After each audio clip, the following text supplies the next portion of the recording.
Joseph Demsich, pharmacist, Henry Ford. I generally like outdoor events, hiking, camping, pretty athletic.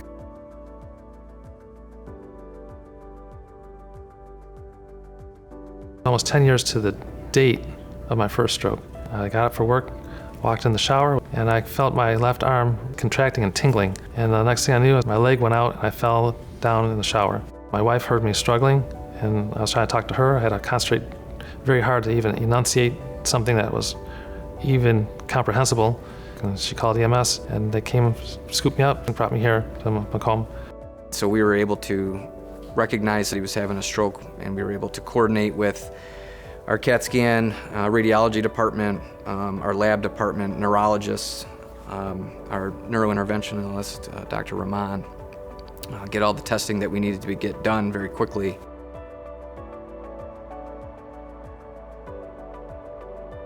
He was given a clot-busting drug called TPA, which unfortunately only works 30% of the time. But what we do know is what makes a big difference in outcome is prompt thrombectomy, which is basically making a small incision in the groin, taking a catheter from the groin all the way up to the bigger arteries in the neck, and then taking another smaller catheters through the bigger catheters all the way up to the vessels in the brain. As soon as we got the clot out, he started talking, and I could clearly tell his speech went from slurred to completely normal.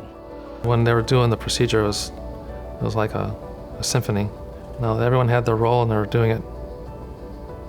If he had showed up to a hospital that didn't offer a thrombectomy, his care would have been delayed. He would have had to been transferred to a different center. It could have been delayed hours, and within those hours, he could have lost a significant amount of his function, or salvageability, we say, of the brain tissue.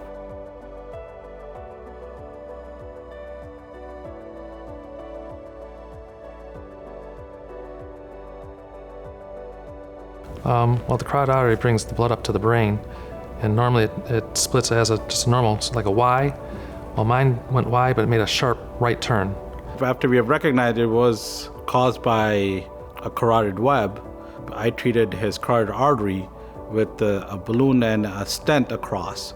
So that decreases his risk of having another stroke to minimal. Dr. Raymond is very caring, compassionate. He was the one that discovered the carotid web, so basically he's the one that made it that this won't happen again. So I'm very grateful.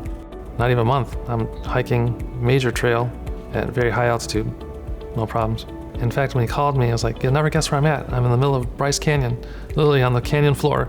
And he's calling to see how I was doing.